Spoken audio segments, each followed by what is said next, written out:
So hello there, and welcome back to another Night of the Movies video. I'm of course Spike Knight, and in these videos I love talking about things, movies and TV, and whatever I want or whenever I want. And in today's video I'm reviewing Send Help. So let's get into it, shall we? Send Help is a new film from Sam Raimi. Sam Raimi, who's probably best known for directing the Evil Dead films, well, the first 3 Evil Dead films, which are all very enjoyable in their own ways, and he also directed the Tobey Maguire starring Spider-Man movies. Yes, he directed all 3 of those films, which I like quite a lot. Well, I like the first 2 of those movies quite a lot. I particularly like Spider-Man 2. I mean, Spider-Man 2 is absolutely brilliant in my opinion, but Spider-Man 3 is okay, it's just not as good as it could have been. And he's directed many other movies as well, and out of the movies he's directed, I have seen, out of the other movies he's directed, I have seen A Simple Plan, which didn't feel necessarily like his film as much as some of the other movies I've just mentioned, which is odd, because he directed Spider-Man movies, and you know, they're from big studios, and sometimes it's hard to get authorship on a movie from a big studio, but Sam Raimi managed to do it quite well, in my opinion, with his Spider-Man movies. But it was A Simple Plan, which didn't feel like his movie quite as much as those other movies. Still, I liked A Simple Plan quite a lot, and it actually surprised me in more ways than I thought it was going to. And like I said, he's directed many movies in his time, and his most recent film was actually in 2022 with Doctor Strange and the Multiverse of Madness, or as I like to call it, Doctor Strange and the Multiverse of Meandering. He returned to the superhero genre in 2022 with that film, Doctor Strange and the Multiverse of Meandering, in Multiverse of Meandering, as I like to call it. And that film starred Rachel McAdams in quite a big, well, in quite an important role, not a big role, but an important role nonetheless. And he reunites with Rachel McAdams for this film. Rachel McAdams stars in the lead role opposite Dylan O'Brien.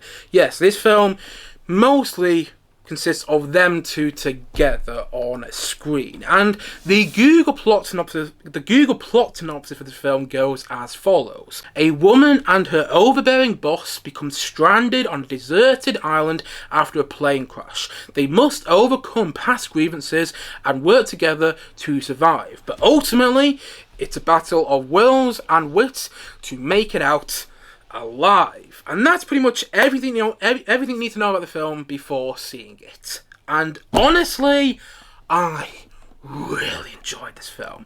I thought this film was great. I mean, it started off and I thought, okay, it's alright, I don't mind the setup, but you know, I know what the gist of the film is. I know that these two characters who don't really like each other end up on a deserted island together. So let's just get to that. And the film took, in my opinion, a little bit too long to get to the main gist of the film. But by the time it got there, I was like, whoa, I am enjoying this enormously. And the more it went on, the more I enjoyed it. To the point that I got to the end of the movie, I was like, wow, that was such an enjoyable cinema experience. I got to see this on a Saturday night, and for some reason, I don't usually go to the cinema on a Saturday night, which may sound strange. Usually I go on a Monday morning, which may sound even stranger. But I went on a Saturday, it wasn't a Saturday night, but I went on a Saturday evening. I'm so glad I did, because this is a sort of film to watch on a Saturday afternoon, evening, night, whatever. It's the sort of film you watch on a Friday or a Saturday, and you just get so into it. It takes your mind off what might be going on in your life right now, and you just get so entertained by the twists and the turns it takes, by the character decisions, and by just the whole experience of the film. I don't really have many criticisms of the movie. I mean, my biggest criticism is probably that some of the CGI here and there could have been better. But other than that, I mean, this is a wild ride of a movie. It's wild, and it does have Sam Raimi's authorship in there. I mean, it didn't in the early parts of the film, but then as the film went on, particularly towards the end of the movie, it was like, okay, this is clearly a film directed by Sam Raimi, and I mean that in the best way possible. I love when a director gets their authorship in a movie, particularly a movie from a big studio, and I think this is a movie from 20th Century Fox, if I'm not mistaken. And sometimes, particularly nowadays, it's difficult to have that director's authorship in a movie. It's difficult to feel the director's vision in there, but you totally get that with this film, and I mean that in the best way possible. Sam Raimi's horror roots from the Evil Dead franchise are evident particularly at the later stage of this film, I was going, wow, I didn't see that coming. That's how I was kind of feeling while I was watching the film. And there's some jump scares in there, and usually I think jump scares are cheap, but the jump scares in this movie, I thought were really well done. And the lead two performances work great for the sort of film that this is. They completely understood the assignment. Rachel McAdams completely understands the role she's playing. Same with Dylan O'Brien. He just gets it. And the sort of chalk and cheese relationship between them two is so... Oh, it's so fun to watch, and it's awkward at times. You want to look away from what's going on, but then, again, you're just so into it, you can't look away from it. And there are some parts of this film I was thinking, wow, I didn't expect that. I didn't expect that we're going to go there, and there's some twists and turns that, you know, I think another filmmaker would have made obvious, but Sam Raimi didn't make obvious. He hides these twists and turns in ways you don't expect, and this film's got a brilliant score by Danny Elfman. Danny Elfman, who's worked with Sam Raimi on almost all of his movies, did a really great job with the score to this film, which added to the sort of atmosphere and to the feel of this one, the sort of claustrophobic feel of the movie, which I also loved. And my God, was it just so enjoyable to watch. And you know what? In my opinion as well, it had a good ending. This film stuck the landing, and I was worried it wouldn't, but I got to the ending and I was like, yeah. I had a blast, and I mean a blast, watching this film.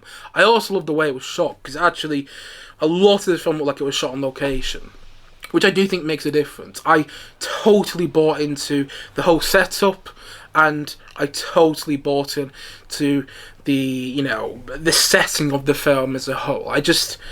I loved watching this in the cinema. I thought it was so good. I really hope Sam Raimi makes more films like this going forward. It feels like this movie, he's really got his groove back. It didn't feel like that with Doctor Strange, in my opinion.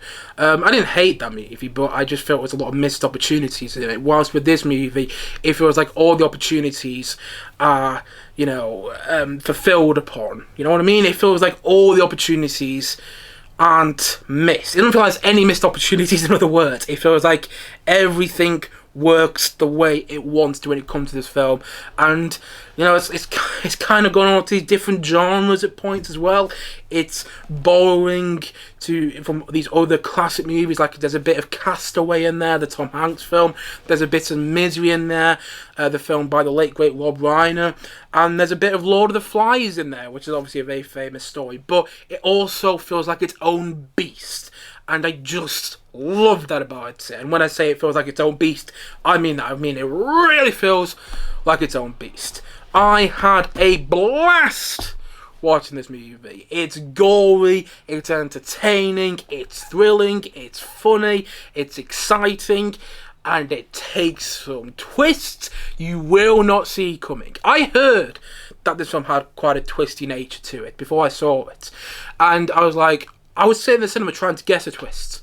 Didn't guess any of them. Did not guess one single twist.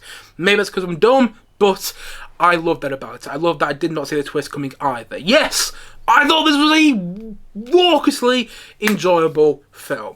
And that is why I'm going to give it an 8 out of 10. Simply for the experience I had watching this film. I have to give it that. I mean, I don't know, maybe on a rewatch I wouldn't think this is a great movie, in all honesty. Maybe I'd find more problems with it. But watching it for the first time, I couldn't believe how much I was getting into it as it went on. Like usually, well not usually, but with quite a few movies, I watch in the cinema and actually they sort of decrease my engagement. You know what I mean? I sort of lose engagement in it the more it goes on. But that was not the case with Send Help. I actually got more engaged in it with the direction it's going. And I love that about it. I love films which just get better and better the more they go on. And Send Help is another one of those films. Loved it. Just for the cinema experience alone, I definitely watch it again. It feels like a Sam Raimi film in other ways you want it to. And, yeah, it's wild. And I mean wild with a capital Y. Now, it takes a bit of time to get wild, but by the time it does, you just can't help but go, wow, I did not see that.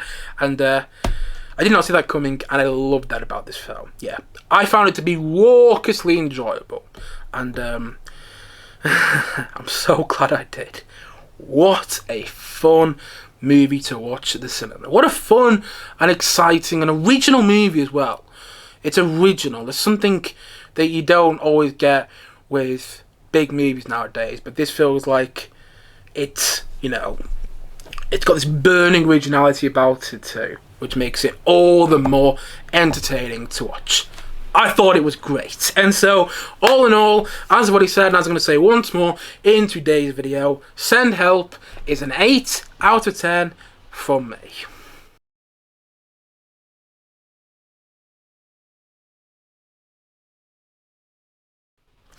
Anyway guys, that's it for today's video. If you have seen Send Help, please let me know your thoughts on it in the comment section below.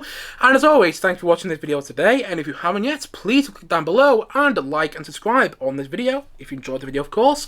And look forward to many more videos coming very, very soon on this channel. As you can probably tell, my voice is going, so I'm going to sign off here by saying once more, thank you as always for watching the video today. And I will see you guys again soon. But bye for now. Bye.